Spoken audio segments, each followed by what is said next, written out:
Je suis Ekaterina Surmeil, je suis chirurgienne thoracique dans le service de chirurgie thoracique de CHU de Lille et je vais vous parler de quelques grandes lignes de la thymectomie.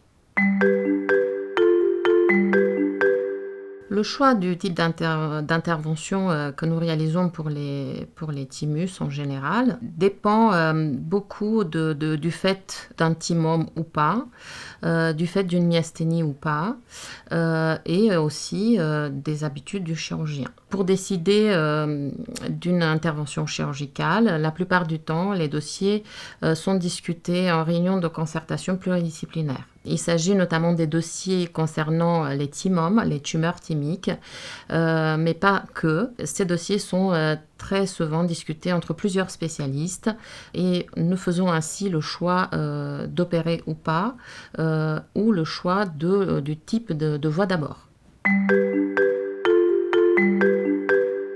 Si un thymome est détecté, dans ce cas-là, l'objectif principal est donc la résection en monobloc de cette tumeur, qui est dans tous les cas une tumeur maligne.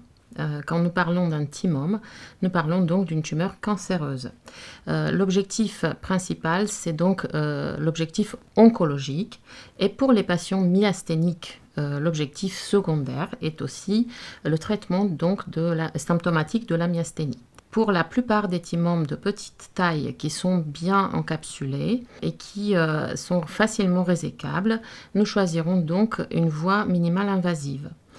Cette chirurgie est toutefois à la latitude du chirurgien et la voie d'abord est aussi discutée dans le cadre de la réunion de concertation pluridisciplinaire rythmique, qui est un réseau national responsable des tumeurs thymiques. Dans le cas où il s'agit d'une volumineuse tumeur thymique avec des signes d'envahissement local, dans ce cas-là, nous proposons plutôt une chirurgie ouverte qui est donc la sternotomie.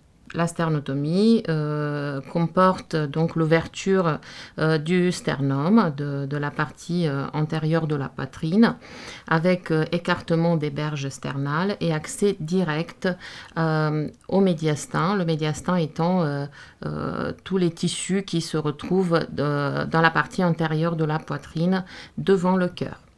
Cela nous permet un accès plus facile et plus large à cette tumeur thymique volumineuse et un contrôle vasculaire plus facile. Nous pouvons discuter des différents abords des tumeurs thymiques en fonction de leur taille, en fonction de leur caractère bien limité et en fonction de leur résécabilité facile ou pas. Donc la possibilité de les retirer avec plus de facilité. Quand il s'agit d'une tumeur thymique de petite taille, bien encapsulée, sans critères d'agressivité locale, nous pouvons envisager, et de plus en plus, nous envisageons les voies mini-invasives. Il existe une voie qui prend beaucoup d'ampleur depuis ces dernières années, qui est la voie d'abord robotique, qui nous permet l'accès à la partie antérieure de la poitrine grâce à un robot chirurgical. Un accès qui permet donc une dissection très minutieuse de la partie antérieure de la poitrine, donc du thymus, des tumeurs thymiques, ainsi que de l'ensemble de la graisse qui se trouve autour du cœur. La voie d'abord robotique a l'avantage de permettre une chirurgie similaire à un abord ouvert en termes de qualité oncologique, mais à travers de très petites incisions qui entraînent donc, de point de vue esthétique, un avantage pour le patient. Si nous discutons d'une thymectomie dans le cadre d'une myasthénie sans thymome, qu'on appelle, nous, en termes scientifiques, non thymomateuse, il s'agit de préférence des voies mini-invasives et notamment de la chirurgie robotique, qui est la plus précise et qui permet de retirer de manière très fine l'ensemble de la graisse médiastinale. Le thymome est une tumeur rare dans la population générale. De ce fait, il y a un groupe qui s'est formé depuis plusieurs années, qui est devenu un réseau national nommé le réseau rythmique. Il s'agit d'une structure scientifique qui permet d'uniformiser les pratiques thérapeutiques dans le cadre des TIMOM.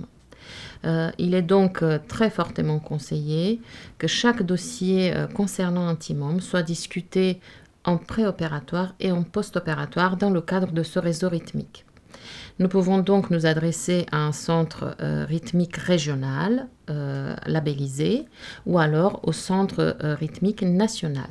Il existe des situations où la chirurgie du TIMOM peut être précédée par un traitement, comme par exemple chimiothérapie, ou suivi d'un traitement qu'on appelle adjuvant, comme par exemple la radiothérapie.